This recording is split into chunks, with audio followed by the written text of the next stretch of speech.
The PCS studies में आपका स्वागत है। आज speedy current affair lecture series का चौथा और सेकंड लास्ट लेक्चर है। इसके बाद एक और लेक्चर आएगा स्पीडी करंट अफेयर का, जिसमें हम नेशनल और international awards, books and author और स्पोर्ट्स को कवर करेंगे। और आज के लेक्चर सीरीज़ में हम कवर करेंगे इकोनॉमी के पार्ट को, साइंस एंड टेक, डिफेंस, ये सब को कवर करेंगे। साथ ही साथ इकोनॉमिक सर्वे और 2024 के इंडिया के बजट को हम लोग कवर करेंगे। तो आज का लेक्चर बहुत इंपॉर्टेंट रहने वाला है, क्योंकि जो भी बीपीएससी में science and tech, budget, economic survey, defence, इन सब से क्वेश्चंस पूछे जाते हैं, वो सारे वन लाइनर फैक्ट्स आज हम लोग कवर कर लेंगे। और नेक्स्ट डे अवार्ड और national international sports and books and author को हम लोग कवर करके स्पीडी लेक्चर सीरीज़ को कंप्लीट कर देंगे। ये लेक्चर सीरीज़ टोटल 5 दिनों का था, जिसमें से आज ये चौथा लेक्चर होगा। तो आइए हम स्टार्ट करते हैं द पीसीएस स्टडीज़ में स्पीडी के टॉपिक वाइज चैप्टर्स को, जिसका पहला टॉपिक होगा आज का हमारा इकोनॉमिक सर्वे 2023-24। ये इंडिया का इकोनॉमिक सर्वे है, जिसे हम कंप्लीट करने जा रहे हैं। तो आइए हम स्टार्ट करते हैं। सबसे पहले हम देखते हैं कि इकोनॉमिक सर्वे जो है वो 22 जुलाई 2024 को, यानी कि अभी से करीब 2 महीने पहले लॉन्च किया गया था। और इसे लॉन्च करने वाले थे वी अनंथा नागेश्वर, जो कि चीफ इकोनॉमिक एडवाइज़र हैं इंडिया के। तो ये फैक्ट्स हमें याद रखने हैं, कभी कभी पूछ देता है बीपीएससी कि इकोनॉमिक सर्वे किस दिन लॉन्च किया गया था। तो वो 22 जुलाई को लॉन्च किया गया था और चीफ इकोनॉमिक एडवाइज़र वी अनंता नागेश्वर हैं हमारे। उसी तरह से इकोनॉमिक सर्वे के हम कुछ बेसिक फैक्ट्स को देख लेते हैं। तो इंडिया का रियल जीडीपी ग्रोथ 8.2 रहा इस बार, जो कि 2023-2024 का डेटा है कि इस बार हमारा 8.2 इकोनॉमिक का रियल जीडीपी ग्रोथ रेट रहा, जो कि हमारे एक्सपेक्टेशन जो 8 था उससे ज़्यादा था। और हम एक्सपेक्ट कर रहे हैं कि आने वाले समय में 2024-25 में हमारा जीडीपी ग्रोथ रेट 6.5 से 7 के बीच में रहने वाला होगा। यानी कि एक्चुअल में 8.2 था रियल जीडीपी ग्रोथ रेट पिछले साल का, और आने वाले सालों में 6.5 से 7 के बीच में रहेगा। वहीं जीवीए की बात करें, ग्रॉस वैल्यू एडिशन, तो ये 7.2 की रेट से बढ़ा पिछले साल, कांस्टेंट प्राइस 2011-12 के बेस प्राइस पे। अब हम नेक्स्ट बात करते हैं इन्फ्लेशन की। तो रिटेल इन्फ्लेशन जो रहा वो 5.4 रहा। 5.4 इन्फ्लेशन रहा, जो कि हमारा टारगेट रहता है 4+-2 का, उसके अंदर ही है। जो हमारा टारगेट है 4+-2, यानी कि 2 से लेकर के 6 का जो बैंड है आरबीआई के द्वारा दिया गया, उसके बीच में ही रहा 5.4 में। तो ये हम बोल सकते हैं कि इन्फ्लेशन कंट्रोल में ही रहा। उसी तरह से हम देखें करंट अकाउंट डेफिसिट, यानी कि CAD, तो CAD जो है 0.7 ऑफ जीडीपी रहा, जो कि अच्छा है 2.0 से, जो कि पिछले साल था। यानी कि 2022-23 में 2 पॉइंट था जीडीपी, 2% जीडीपी डेफिसिट, और इस बार जो है 0.7% डेफिसिट रहा। उसी तरह हम नेक्स्ट बात कर लेते हैं इंडिया के ग्लोबल मर्चेंडाइज एक्सपोर्ट में। तो मर्चेंडाइज एक्सपोर्ट जो है, जो विजिबल पार्ट होता है मर्चेंडाइज, उसका एक्सपोर्ट इंडिया का 1.8% है वर्ल्ड का। यानी कि अगर वर्ल्ड में 100 चीज़ों की खरीद बिक्री हो रही है, तो उसमें से इंडिया से 1.8% चीज़ों की बिक्री हो रही है। अगर वर्ल्ड में 100 चीज़ें बिकती हैं, एक्सपोर्ट होती हैं, तो उसमें से इंडिया का पार्ट उसमें 1.8 चीज़ का रहता है। तो ये हम देख सकते हैं कि इंडिया का शेयर ग्लोबल मर्चेंडाइज एक्सपोर्ट जो विजिबल पार्ट होता है उसमें 1.8% रहा। वही अनएम्प्लॉयमेंट रेट की बात करें, जो बेरोजगारी दर होती है, तो वो 3.2 रहा। वहीं यूथ अनएम्प्लॉयमेंट की बात कर लें, यानी कि युवा बेरोजगारी दर, तो वो करीब 10% रहा। वहीं फीमेल लेबर फोर्स पार्टिसिपेशन की बात कर लें तो 37% रहा, यानी कि कुल 37% महिलाएं वर्क फोर्स की पार्ट हैं, यानी कि काम में हाथ बटाती हैं इकोनॉमिक टर्म में। वहीं अगर हम बात करें एग्रीकल्चर ग्रोथ रेट की, तो पिछले 5 सालों से करीब देखा जा रहा है कि अगर हम एवरेज निकालें तो 4.18% की दर से कृषि में वृद्धि हो रही है, यानी कि ग्रोथ रेट देखा जा रहा है। उसी तरह से हम देखते हैं कि इस साल करीब 7.5 करोड़ किसान क्रेडिट कार्ड इशू किए गए हैं भारत के द्वारा। वहीं हम देखते हैं कि सर्विस सेक्टर जो है वो इकोनॉमी में 55% का शेयर रखता है, और ये ग्रोथ कर रहा है 7.6 की दर से। उसी तरह से हम देखते हैं कि हाईवे बनाने की जो रफ्तार है वो बढ़ चुकी है और करीब 34 किलोमीटर हाईवे हर दिन बनाए जा रहे हैं इस देश में। अब हम नेक्स्ट कुछ इम्पोर्टेंट फैक्ट्स देखते हैं कि इंडिया के पास करीब 55 एक्टिव स्पेस एसेट्स हो गए। स्पेस एसेट्स का मतलब कि जो भी सैटेलाइट्स या फिर जो भी उपग्रह जो लॉन्च किए जाते हैं स्पेस में, उनकी हम बात कर रहे हैं। तो उसमें करीब 55 स्पेस एसेट्स हो गए हैं हमारे देश के स्पेस में। उसमें से 18 कम्युनिकेशन सैटेलाइट्स हैं। 18 communication satellites, non navigational satellites. Communicational satellites का मतलब कि टीवी मोबाइल रेडियो से जो कम्युनिकेशन होता है उसके लिए। नॉन नेविगेशन सैटेलाइट्स हैं जो जीपीएस के लिए या फिर आर्मी नेवी के द्वारा जो नेविगेशन के लिए इस्तेमाल किए जाते हैं वो। 5 साइंटिफिक हैं, 3 मेट्रोलॉजिकल यानी मौसम की जानकारी देने के लिए। 20 अर्थ ऑब्जर्वेशन सैटेलाइट्स हैं जिन्हें हम रिमोट सेंसिंग के लिए यूज़ करते हैं। तो कुल मिलाकर 55 एक्टिव एसेट्स हैं हमारे स्पेस में। उसी तरह हम देखते हैं कि न्यू टर्मिनल बिल्डिंग्स बनाई जाएंगी 21 एयरपोर्ट्स में देश के। उसमें से एक बिहटा का भी है हमारा बिहार का, बिहटा का एयरपोर्ट, उसका भी रिमॉडिफिकेशन किया जाएगा। और एक जो है वो बागडोगरा एयरपोर्ट जो वेस्ट बंगाल का, वो भी इस लिस्ट में शामिल है इस साल के लिए। उसी तरह से हम देखते हैं कि इंडिया जो है वो 3rd लार्जेस्ट मार्केट बन गया वर्ल्ड में वॉल्यूम के हिसाब से, और 2nd largest textile manufacturing country बन गया है। यानी कि कपड़ों की मैन्युफैक्चरिंग में 2nd लार्जेस्ट हो गया इंडिया, और 3rd लार्जेस्ट वॉल्यूम में हो गया ट्रेड में। उसी तरह से इंटरनेट डेंसिटी हम देखते हैं तो ये बढ़कर 68.2% हो गई है, और इंडिया हेविली डिपेंडेंट है चाइना पर, स्पेशली रिन्यूएबल एनर्जी के टर्म्स में। मैं इस पर बता देना चाहता हूँ कि रिन्यूएबल एनर्जी के टर्म्स में अगर हम बात करें तो इसका मतलब ये है कि सोलर पीवी सेल्स के बारे में बात करें, सोलर फोटोवोल्टाइक सेल। इसके लिए जो सिलिकॉन का इस्तेमाल किया जाता है वो सिलिकॉन स्पेशली हम चाइना से इंपोर्ट करते हैं, और जो सोलर सेल्स जो होते हैं, सोलर पैनल, वो पैनल भी हम चाइना से इंपोर्ट करके इंडिया में असेंबल करते हैं। कोलकाता का जो हुगली पोर्ट है, उस पोर्ट में बहुत ज़्यादा मात्रा में सोलर पैनल्स इंपोर्ट किए जाते हैं चाइना से।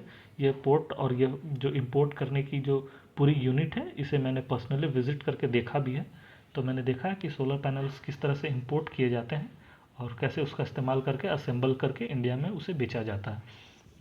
उसी तरह से अगर हम ईवी की बात करें, यानी कि इलेक्ट्रिक व्हीकल, तो ईवी में जो लिथियम और तरह तरह की बैटरी और केमिकल्स यूज़ होते हैं, तो उसके लिए भी हम बहुत ज़्यादा डिपेंडेंट हैं चाइना पर इन मेटल्स और उनसे जुड़े उपकरणों के लिए। इस कारण से यहाँ पे लिखा गया है कि रिन्यूएबल एनर्जी में हम हेविली डिपेंडेंट हैं चाइना पर, क्योंकि उसके जो बेसिक इनपुट्स होते हैं वो हमारे पास प्रेजेंट नहीं है, और हम चाइना से मंगाकर उसे इंडिया में असेंबल करके बेचते हैं। उसी तरह से विद्यांजलि इनिशिएटिव लॉन्च किया गया है, जिससे कि 1.44 करोड़ लोगों को पार्टिसिपेट किया जाएगा एजुकेशनल एक्सपीरियंस के लिए।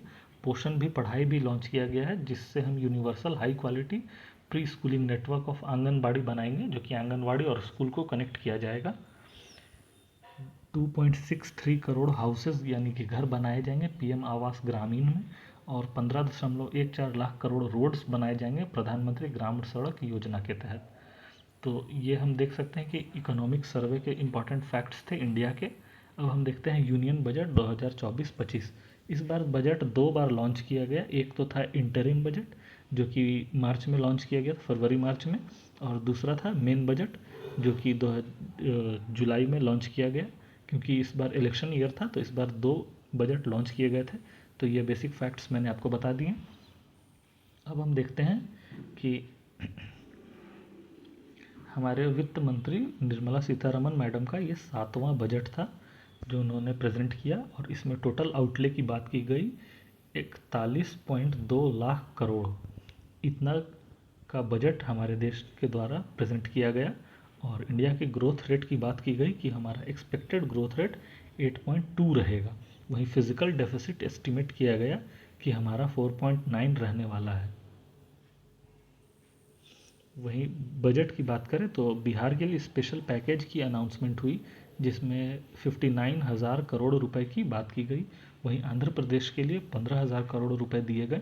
पूर्वोदय योजना लॉन्च की गई है, जिससे कि पूर्वोदय को के जो राज्य हैं, जो बिहार, झारखंड, पश्चिम बंगाल, उड़ीसा और आंध्र प्रदेश, उनके डेवलपमेंट के लिए पूर्वोदय योजना को लॉन्च किया गया है। बजट का हमारा थीम था इस बार रोड मैप टू अचीव विकसित भारत, यानी कि डेवलप इंडिया। ये थीम बहुत इंपॉर्टेंट होता है क्योंकि ये वन लाइनर फैक्ट्स में पूछा जा सकता है कि इस बार के बजट का थीम क्या था। तो इस बार के बजट का थीम था विकसित भारत। वहीं हम बजट की बात कर लें तो इसमें 4 फोकस एरिया थे। जिन 4 चीज़ों पे मेन फोकस किया गया है बजट का, वो है पुअर यानी कि गरीब, यूथ यानी कि युवा, वुमेन यानी कि महिलाएं, और फार्मर्स यानी कि किसान। इन चारों पे स्पेशल फोकस किया गया है बजट के द्वारा। और 9 प्रायोरिटीज़ रखी गई है बजट का कि इन 9 प्रायोरिटीज़ पे हम काम करने वाले हैं इस साल। तो उसमें से 9 प्रायोरिटीज़ इस प्रकार हैं: productivity and resilience in agriculture, employment and skill training, inclusive human resource development and social justice, manufacturing and services, urban development, energy security, infrastructure, innovation and R&D यानी research and development, next generation reforms. ये 9 priorities set की गई हैं budget में, जिस पे हमारा ध्यान दिया जाएगा। अब ये डेटा है, ये डेटा इम्पॉर्टेंट नहीं है हमारे एग्ज़ाम के लिए, तो हम इसे कवर नहीं करेंगे। उसी तरह से हम कुछ और इम्पॉर्टेंट चीज़ें देख लेते हैं, जैसे कि यहाँ पे है कि मैक्सिमम जो हमारा रेवेन्यू इनकम होता है वो हम देख लेते हैं। फर्स्ट नंबर पे है इनकम टैक्स, जिससे करीब 19% इनकम हमारा होता है। सेकंड पे है हमारा गुड्स एंड सर्विस टैक्स यानी कि GST, उससे करीब 18% इनकम होता है। वहीं थर्ड पर है कॉरपोरेशन या कॉरपोरेट टैक्स, जिससे करीब 27% हमारा इनकम होता है। वहीं अगर हम देखें टोटल बजट आउटले की, तो हम देख सकते हैं कि सबसे ज़्यादा बजट कहाँ पे खर्च किया गया है इस बार। तो टोटल जो 48,20,512 करोड़ का जो बजट दिया गया है, तो उस बजट में डिफेंस सेक्टर पर सबसे ज़्यादा 4 लाख करोड़ का बजट है। वहीं एग्रीकल्चर में 1,51,000 का, एजुकेशन पे 1,25,000 का, हेल्थ पे 89,000 का बजट दिया गया है इस बार। अगर हम सोलर एनर्जी की बात कर लें तो उस पर 10,000 करोड़ की बात की गई है। मनरेगा पर 86,000 करोड़ की बात की गई है बजट में।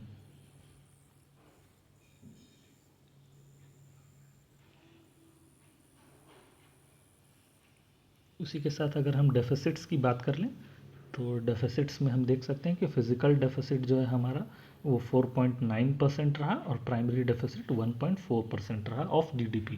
तो ये याद रखना चाहिए क्योंकि ये BPSC में अक्सर पूछे जाते हैं। 67 68 BPSC में भी इस तरह के क्वेश्चंस पूछे गए थे कि बजट में फिजिकल डेफिसिट, रेवेन्यू डेफिसिट, ये सब कितना रहा। तो ऐसे क्वेश्चंस जनरली पूछे ही जाते हैं BPSC में, तो हम इसे देख लेते हैं। उसके बाद हम कुछ की फैक्ट्स की बात करें जो बजट में जो बातें कही गई, तो उसमें हम देख सकते हैं कि 10,000 need based bio input centres develop किए जाएंगे। 20 लाख युवाओं को स्किल दी जाएगी 5 सालों के अंदर।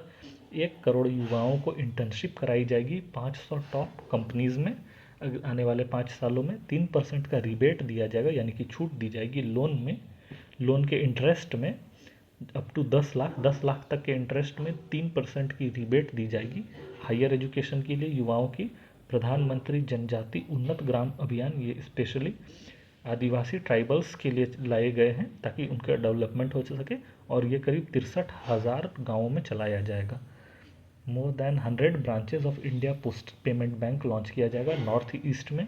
आपको मुझे कमेंट बॉक्स में बताना है कि नॉर्थ ईस्ट के department of development of north east के मिनिस्टर कौन है गवर्नमेंट ऑफ इंडिया में।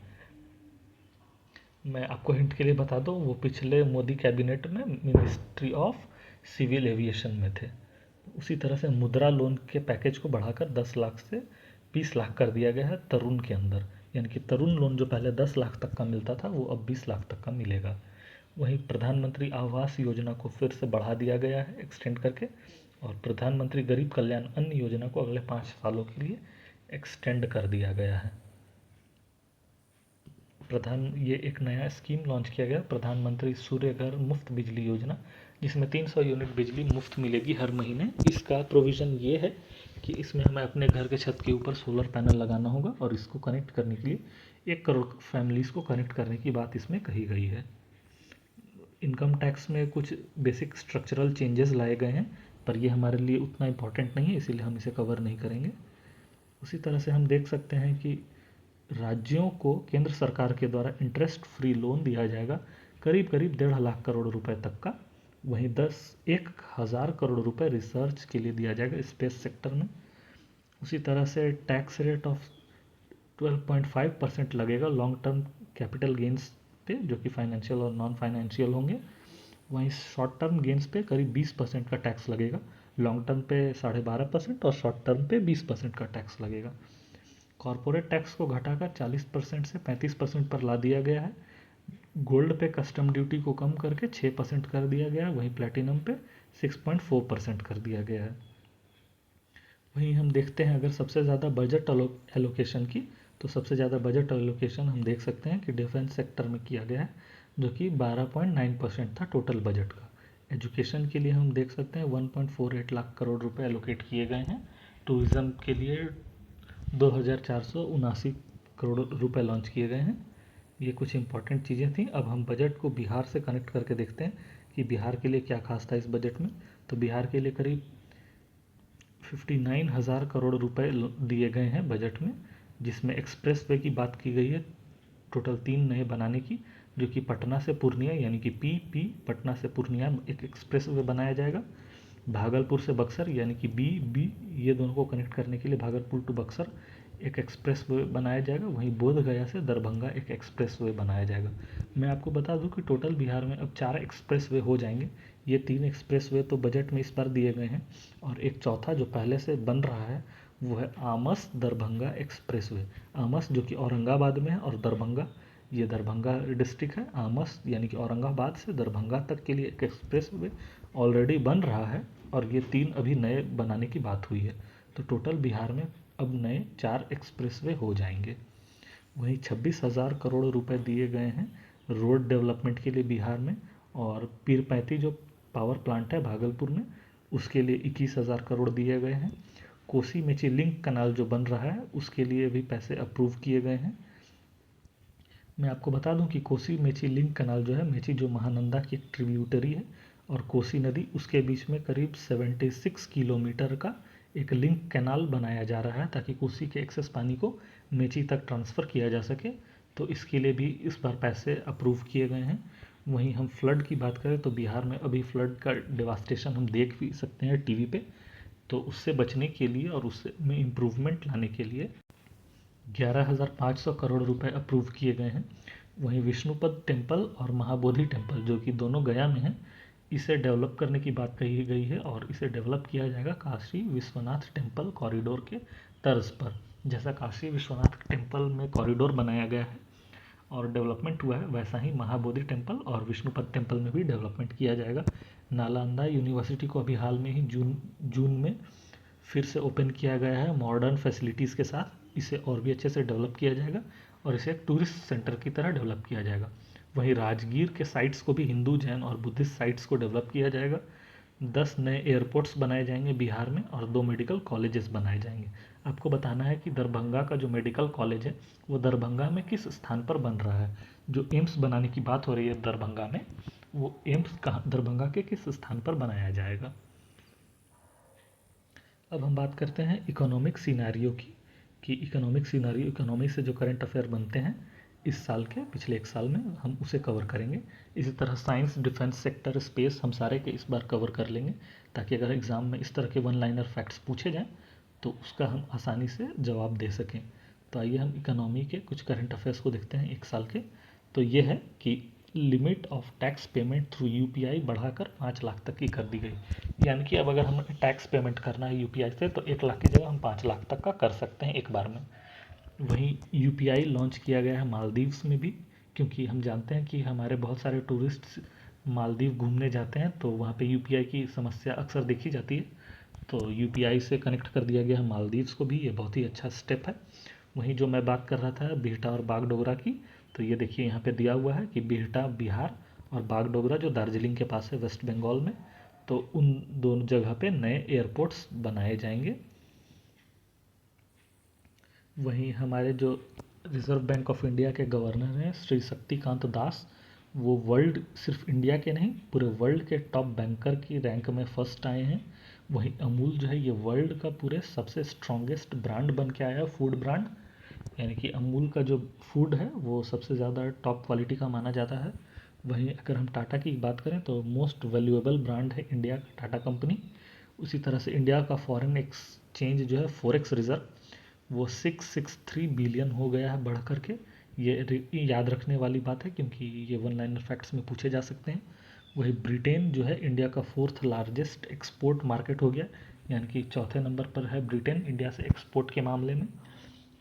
वहीं अगर हम बात करें इंडिया ने हांगकांग को पीछे छोड़ दिया है और फोर्थ लार्जेस्ट इक्विटी मार्केट बन गया। जो शेयर मार्केट जो होता है इक्विटी का, उसमें इंडिया ने हांगकांग को पीछे छोड़कर फोर्थ रैंक हासिल किया है। वहीं चाइना ने फिर से यूएसए को ओवरटेक कर लिया है नंबर ऑफ ट्रेड पार्टनर के रूप में। यानी कि जहाँ पहले पिछले साल तक यूएसए जो था वो इंडिया का सबसे बड़ा ट्रेडिंग पार्टनर था, वहीं चाइना ने फिर से ये रैंक अपने नाम कर लिया है और अब फिर से चाइना जो है इंडिया का सबसे बड़ा ट्रेडिंग पार्टनर है, इंपोर्ट और एक्सपोर्ट दोनों को ऐड करने के बाद। अब हम कुछ और इम्पोर्टेंट फैक्ट्स देखते हैं इकोनॉमी के। जिम्बाब्वे ने जिग करेंसी लॉन्च की है क्योंकि जिम्बाब्वे में बहुत ज़्यादा हाई इन्फ्लेशन देखा जा रहा था और करेंसी क्राइसिस होने के कारण जिग करेंसी लॉन्च की गई है, ZIG, जो कि गोल्ड का होगा। यानी कि गोल्ड कॉइन्स या गोल्ड करेंसी वहाँ पे लॉन्च की गई है जिग नाम से, ZIG नाम से लॉन्च की गई है जिम्बाब्वे में, क्योंकि वहाँ पे बहुत ही ज़्यादा हाई इन्फ्लेशन या हाइपर इन्फ्लेशन हो रहा है। उसी तरह से जियो जो है वो वर्ल्ड का टॉप टेलीकॉम कंपनी बन गया है क्योंकि वर्ल्ड का लार्जेस्ट पॉपुलेशन इंडिया में और सबसे ज़्यादा नेटवर्क जियो का है। तो हम इस तरह से भी इसे याद रख सकते हैं कि जियो जो है वो वर्ल्ड का सबसे टॉप टेलीकॉम कंपनी बन गया है। वहीं LIC जो है ये वर्ल्ड का सबसे स्ट्रॉन्गेस्ट इंश्योरेंस ब्रांड बन गया है। कुछ और इकोनॉमी के इंपॉर्टेंट फैक्ट्स हम देख लेते हैं। जैसे यस बैंक जो है इंडिया का एक प्राइवेट बैंक है, यस बैंक, उसने इंडियन ओलंपिक एसोसिएशन के साथ पार्टनरशिप की है पेरिस ओलंपिक को प्रमोट करने के लिए। यानी पेरिस ओलंपिक को प्रमोट कर रहा है यस बैंक। उसी तरह से बेस्ट टेक्नोलॉजी बैंक अवार्ड मिला है साउथ इंडिया बैंक को। इंडिया के UPI सर्विस श्रीलंका में भी लॉन्च कर दी गई है और मॉरिशस में भी। अभी हमने पीछे देखा कि इंडिया के UPI सर्विसेज मालदीव्स में लॉन्च की गई है, अब हम देख रहे हैं कि श्रीलंका और मॉरिशस, यानी कि 3 देशों के साथ UPI सर्विसेज लॉन्च कर दी गई है। एप्पल जो है वो वर्ल्ड का सबसे टॉप स्मार्टफोन मैन्युफैक्चरिंग कंपनी बन गया है। इंडिया जो है सेकंड लार्जेस्ट स्टील प्रोड्यूसर है ग्लोबली, यानी दुनिया में सबसे ज़्यादा सेकंड नंबर पर स्टील इंडिया में प्रोड्यूस होता है। वहीं इंडिया सबसे बड़ा इंपोर्टर बन गया है रशियन फ्यूल का, यानी जो क्रूड ऑयल हम मंगाते हैं, पहले जहाँ मिडिल ईस्ट से सबसे ज़्यादा आता था, वहीं अब रूस यूक्रेन वॉर के बाद से हम रूस से ज़्यादा इंपोर्ट कर रहे हैं क्रूड ऑयल की। तो इंडिया जो है वो सबसे बड़ा इंपोर्टर बन गया है रशियन ऑयल का। वहीं SBI की बात करें तो स्टेट बैंक ऑफ इंडिया सबसे बड़ा वैल्यूएबल PSU बन गया है LIC को पीछे छोड़ते हुए। वहीं हमारे फाइनेंस मिनिस्टर मैडम ने बात की है कि इंडिया जो है 5 ट्रिलियन इकॉनमी हो जाएगा 2028 तक, ये हमारा टारगेट है। और TCS जो है second most valuable IT brand बन गया है इंडिया में। हम देख लेते हैं कि हमारे फाइनेंस मिनिस्टर ने बोला है कि इंडिया जो है वो 5 ट्रिलियन इकॉनमी हो जाएगा 2028 तक। TCS जो है वो second most valuable IT brand बन गया है। वहीं अगर हम देखें कि पटना जो है वो फर्स्ट म्यूनिसिपल कॉरपोरेशन हो गया है central bank digital currency launch करने वाला। उसी तरह से RBI ने हर पेमेंट डिजिटल लॉन्च किया ताकि डिजिटल पेमेंट्स को प्रमोट किया जा सके। वहीं केरला जो है वो फर्स्ट डिजिटल बैंकिंग स्टेट बन गया है इंडिया का। ये कुछ इंपॉर्टेंट करंट अफेयर थे इकॉनमी से रिलेटेड। अब हम इसी तरह से साइंस एंड टेक्नोलॉजी के कुछ इंपॉर्टेंट करंट अफेयर्स को देख लेते हैं जिससे हमारे एग्जाम्स में क्वेश्चंस बनने की संभावना रहती है।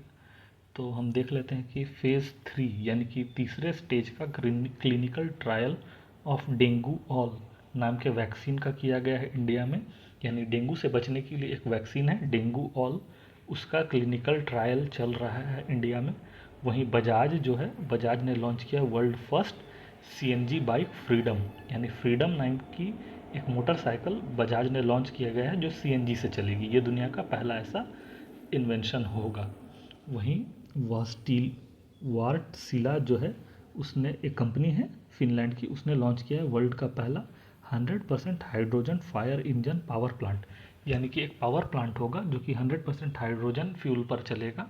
ये वॉटसिला नाम की कंपनी ने लॉन्च किया गया है जो फिनलैंड की है। उसी तरह से हम देख लेते हैं कि जापान दुनिया का पहला ऐसा देश बन गया है जिसने 6G सर्विसेज लॉन्च की हैं। वहीं CAR-T cell therapy IIT Bombay ने डेवलप की है। वहीं अमेरिकन डॉक्टर्स ने पहला पिग की किडनी को ह्यूमन में ट्रांसप्लांट किया है। उसी तरह से देख सकते हैं कि hyper velocity expansion tunnel test facility IIT Kharagpur ने लॉन्च किया है। वहीं एलजी जो है वो दुनिया का पहला ट्रांसपेरेंट स्मार्ट टीवी बन गया है। अभी कुछ दिनों पहले ही प्रभात खबर में भी ये न्यूज़ छपी थी कि ट्रांसपेरेंट स्मार्ट टीवीज़ के बारे में, तो उसी से ये रिलेटेड है कि एलजी ने ट्रांसपेरेंट स्मार्ट टीवी लॉन्च किया है दुनिया का सबसे पहला। वहीं लखनऊ उत्तर प्रदेश जो है वो इंडिया का पहला एआई सिटी होगा। हम देख सकते हैं कि साइंस एंड टेक्नोलॉजी में इस बार बीपीएससी में करीब 2 क्वेश्चंस 69th में कंप्यूटर साइंस से पूछे गए थे, तो इसलिए कंप्यूटर साइंस से रिलेटेड करंट अफेयर भी हमारे लिए इंपॉर्टेंट हो सकते हैं। जैसे लखनऊ जो उत्तर प्रदेश का है वो पहला इंडिया का एआई सिटी बन गया है। उसी तरह वर्ल्ड्स लार्जेस्ट जो न्यूक्लियर पावर प्लांट है वो जापान डेवलप कर रहा है। हम ये बात ध्यान दे देते हैं कि जापान में जो ये प्लांट बन रहा है न्यूक्लियर पावर प्लांट, इससे एनर्जी प्रोड्यूस होगा, ना कि न्यूक्लियर मिसाइल्स बनाए जाएंगे। यहाँ पे एनर्जी बनाया जाएगा जो कि इलेक्ट्रिसिटी जनरेशन के काम में आएंगी। उसी तरह से इंडिया का पहला सोलर सिटी जो है वो सांची मध्य प्रदेश में बन गया है। आप सांची के स्तूप को भी याद रख सकते हैं, उससे ये रिलेटेड है कि इंडिया का पहला सोलर सिटी सांची में। उसी तरह से डिजिटल साइंस पार्क इंडिया का सबसे पहला केरला में बनाया जा रहा है। मेटा जो फेसबुक की पेरेंट कंपनी है उसने ह्यूमन लाइक आर्टिफिशियल इंटेलिजेंस बनाया है जिसका नाम होगा एआई जेपा JEPA। उसी तरह इंडिया का फास्टेस्ट सोलर इलेक्ट्रिक बोट बाराकूडा जो लॉन्च किया गया है केरला में। उसी तरह आईआईटी मद्रास ने डेवलप किया है इंडिया का पहला इंडिजिनस वाटर प्योरीफायर अमृत, यानी कि आईआईटी मद्रास ने वाटर प्योरीफायर अमृत बनाया है। उसी तरह से गूगल ने जिमनी एआई लॉन्च किया गया है जो आजकल 5G स्मार्टफोन्स में ज़्यादातर देखे जा रहे हैं, सबके मोबाइल फ़ोन्स में भी अब आ ही गए हैं। जिमनी एआई ये गूगल के द्वारा लॉन्च किया गया, आप याद रख सकते हैं, G for Gemini, G for Google. उसी तरह से आईबीएम ने सबसे पहले वर्ल्ड का एक क्वांटम कंप्यूटर बनाया है जो 1000 क्यूबिट से ज़्यादा कैपेसिटी की होगी।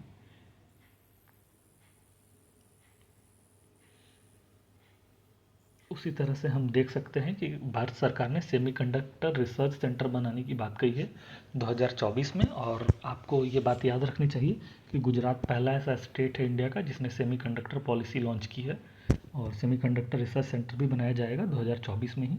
इंडिया ने वर्ल्ड का पहला AI power anti drone system Indrajaal launch किया है।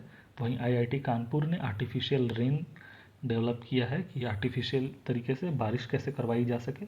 वहीं मध्य प्रदेश ने एक एआई चैटबॉट बनाया है जिसका नाम है जस्ट आस्क।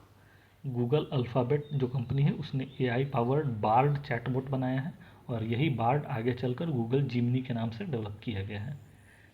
उसी तरह से हम देख सकते हैं कि जीएसआई यानी कि जियोलॉजिकल सर्वे ऑफ इंडिया ने सबसे लार्जेस्ट नेचुरल आर्क खोजा है जो कि ओडिशा में है।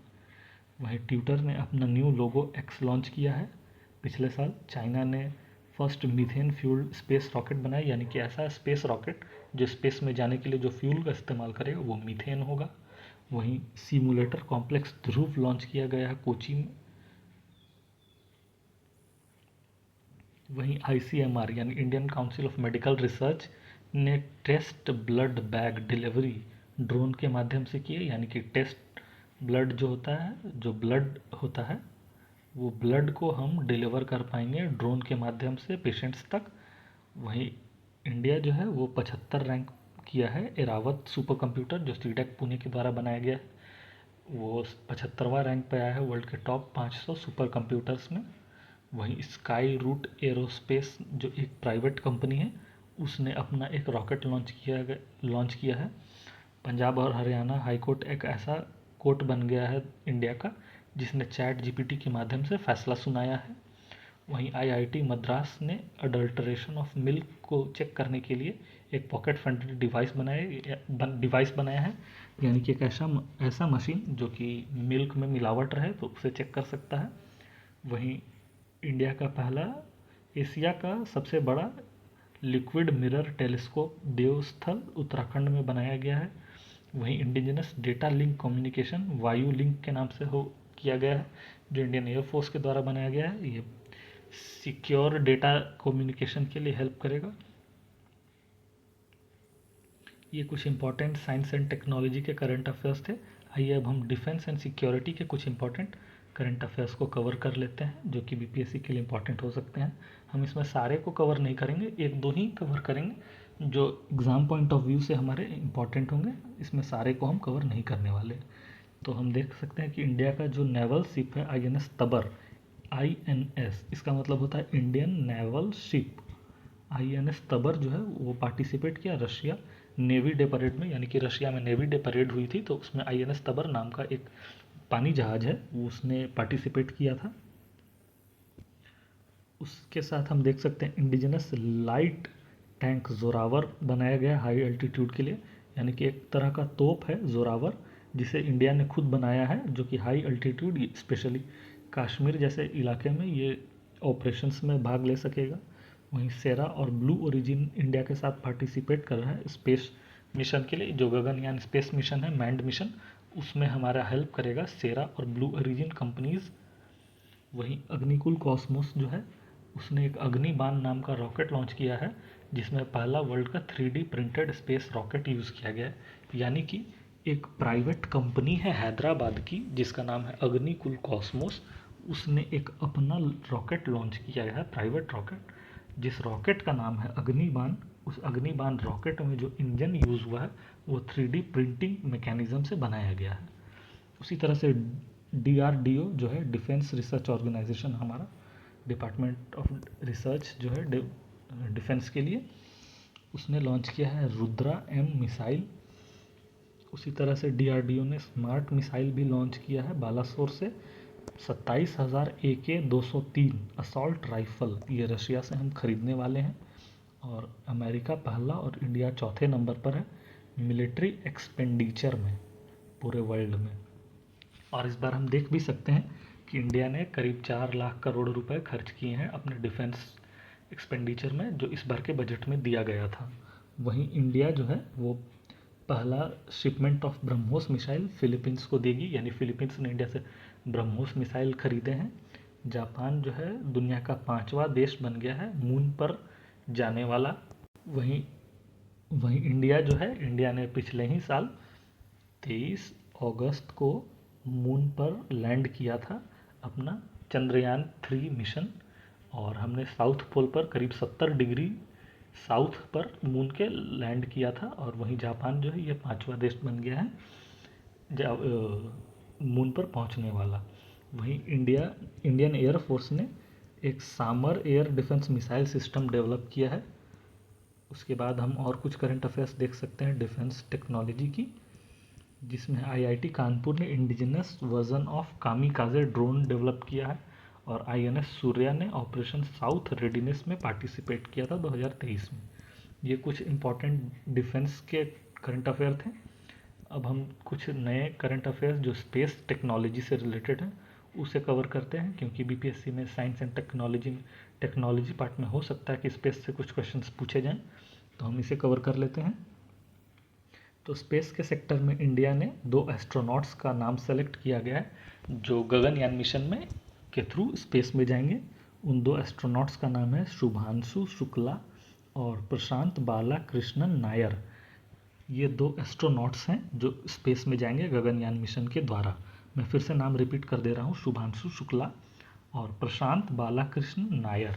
ये 2 एस्ट्रोनॉट्स जो हैं वो स्पेस में जाएंगे गगनयान मिशन के द्वारा।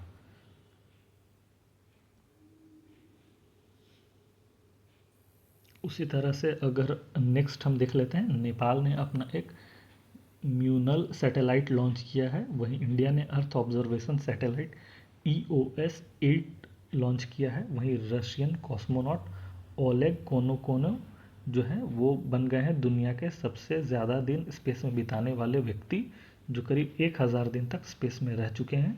इंडिया एंड फ्रांस ने एक सैटेलाइट मिशन तृष्णा लॉन्च किया है, जिसका काम होगा अर्थ के टेम्परेचर को मॉनिटर करना, क्योंकि ग्लोबल वार्मिंग हो रही है। तो अर्थ के टेम्परेचर को मॉनिटर करने के लिए तृष्णा नाम के सैटेलाइट को इंडिया एंड फ्रांस ने लॉन्च किया है। वहीं साउथ कोरिया की बात करें तो अब उसने अपना नेशनल स्पेस एजेंसी कासा बनाया है। ये याद रखने की बात है कि किसके स्पेस एजेंसी का नाम कासा है, तो वह साउथ कोरिया। गोपी जो हैं वो गोपी इंडिया के पहले स्पेस टूरिस्ट बन गए हैं। वहीं चाइना ने चैंग E6 नाम का एक स्पेस सैटेलाइट लॉन्च किया है। वहीं रशिया ने अंगारा A5 रॉकेट लॉन्च किया है। स्पेस एक्स ने मीथेन सैट नाम का एक सैटेलाइट लॉन्च किया है और जापान ने एक लकड़ी से बना वुडन सैटेलाइट लॉन्च किया है। गगनयान में जाने वाली पहली एक फीमेल रोबोट होगी वायोमित्रा, जो कि स्पेस में कॉस्मोनॉट्स से पहले जाएंगी। उसके बाद फिर इंडियन कॉस्मोनॉट्स गगनयान के द्वारा जाएंगे। तो पहली फीमेल रोबोट जो जाएंगी उनका नाम है वायोमित्रा। वहीं इंडिया ने आदित्य L1 लॉन्च किया है। L1 का नाम होता है लैग्रेंज पॉइंट फर्स्ट। उसी तरह से इसरो ने पहला एक्सरे पोलैरिमेट्री सैटेलाइट एक्सपोसैट लॉन्च किया है, जिसको लॉन्च करने के लिए जो रॉकेट लॉन्चर यूज़ हुआ था उसका नाम था PSLV polar satellite launch vehicle C58। हम कुछ और देख लेते हैं इंपॉर्टेंट करंट अफेयर्स। तो यूरोपियन स्पेस एजेंसी ने जूस नाम का एक मिशन लॉन्च किया है जुपिटर पे। उसी तरह से मीथेन पावर रॉकेट लॉन्च किया है चाइना ने मीथेन से उड़ने वाली रॉकेट को लॉन्च किया है। इन स्पेस ने अनाउंस किया है कि वो सीड फंड देगी स्पेस टेक स्टार्टअप्स को, यानी कि जो स्काई रूट और अग्निकुल जैसे प्राइवेट स्पेस कंपनीज इंडिया में आ रही हैं तो उन्हें फंडिंग करेगी इन स्पेस नाम की एजेंसी। उसी तरह से इंडिया ने टारगेट किया है कि हम 2040 तक मून में अपने देश के एस्ट्रोनॉट्स को भेज देंगे। आपको कमेंट बॉक्स में मुझे ये बताना कि इंडिया ने कब तक अपना स्पेस स्टेशन बनाने की बात रखी है। 2040 तक हम मून में एस्ट्रोनॉट्स तो भेज देंगे, लेकिन उससे पहले हम अपना एक स्पेस स्टेशन भी बनाएंगे।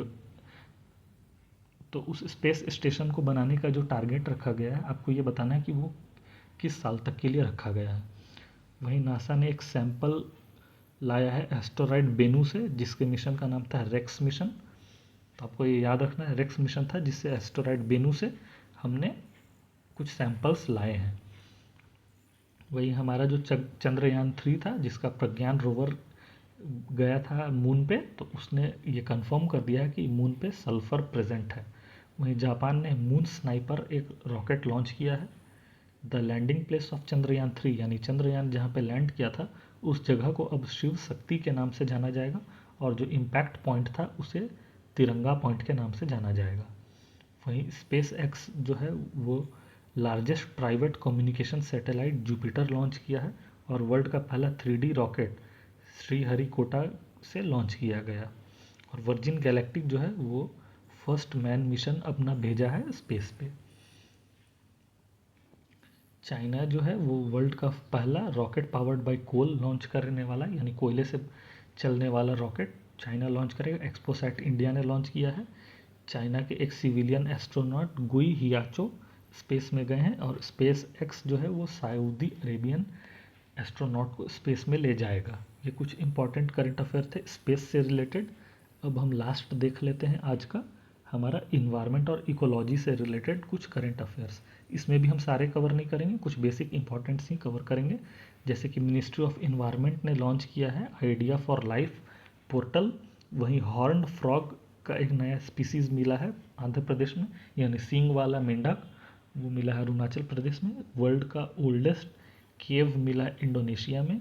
स्नेक ईल मिला है उड़ीसा में।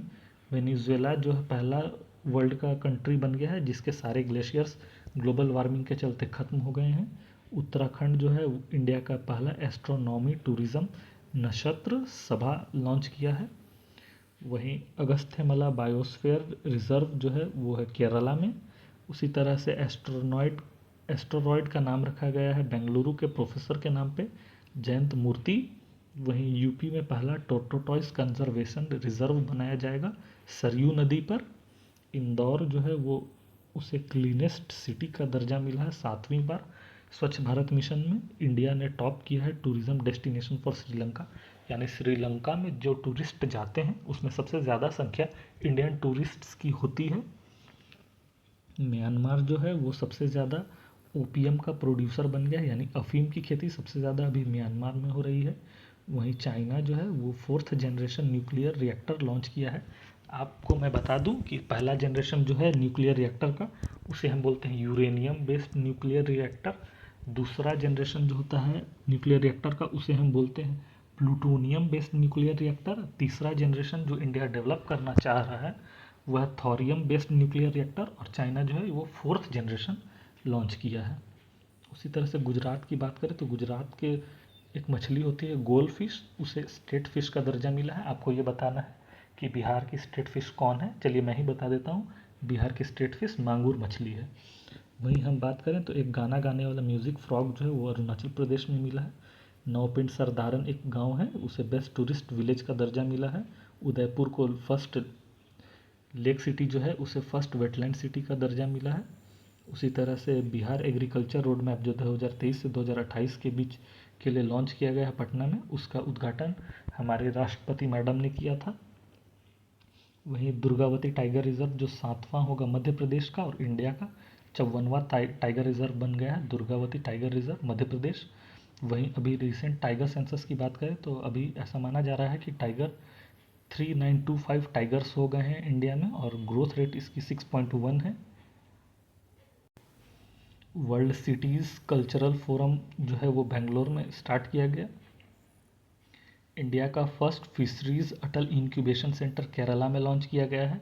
इंडिया का पहला वैदिक पार्क वेद वन पार्क जो है उत्तर प्रदेश नोएडा में लॉन्च किया गया है। और असम ने एक स्कीम लॉन्च किया है गज कोथा, यानी कि हाथी कहाँ पर हैं, ये स्कीम लॉन्च किया गया है असम के द्वारा। तो ये कुछ इंपॉर्टेंट करंट अफेयर्स थे इन्वायरमेंट के। आशा है कि आप लोगों को अच्छा लगा होगा करंट अफेयर्स जिसमें हमने कवर किया इकोनॉमिक सर्वे, उसके बाद फिर बजट, उसके बाद इकोनॉमी के जो एक साल के करंट अफेयर थे वो, उसके बाद स्पेस से रिलेटेड करंट अफेयर, डिफेंस से रिलेटेड करंट अफेयर और इन्वायरमेंट एंड इकोलॉजी से रिलेटेड करंट अफेयर। तो पिछले एक साल के वन लाइनर फैक्ट्स हमने ये सारे कवर कर लिए हैं। ये एसपीडी का चौथा लेक्चर था। 5वें लेक्चर में हम अवार्ड्स, स्पोर्ट्स और बुक्स एंड ऑथर को कवर करेंगे। ये हमारा लास्ट लेक्चर होगा। आशा है कि आप लोगों को पसंद आया होगा। और ये द पीसीएस स्टडीज़ के द्वारा लॉन्च किया गया एक चैनल है जिसमें हम स्पीडी के करंट अफेयर्स को कवर कर रहे हैं, जो कि टोटल 5 लेक्चर सीरीज़ है। इसके बाद फिर हमारा विज़न आईएएस का 1.5 साल का मंथली मैगजीन और पीटी 365 का लेक्चर सीरीज़ आएगा, जिसमें हम विज़न के पूरे 1.5 साल के करंट अफेयर को कवर करेंगे, ताकि बीपीएससी में पूछे जाने वाले सारे मल्टीपल स्टेटमेंट बेस्ड फैक्ट्स वाले क्वेश्चंस कवर हो जाएं और हम बीपीएससी में अच्छा स्कोर करके प्रीलिम्स क्लियर कर पाएँ। तो अगर आपको कंटेंट अच्छा लग रहा होगा तो आप सब्सक्राइब कर सकते हैं इसी तरह के इन्फॉर्मेशन वाले वीडियोस को देखने के लिए और बीपीएससी की तैयारी घर बैठे करने के लिए। तो द पीसीएस स्टडीज़ की तरफ से thanks for watching the PCS studies. Thank you.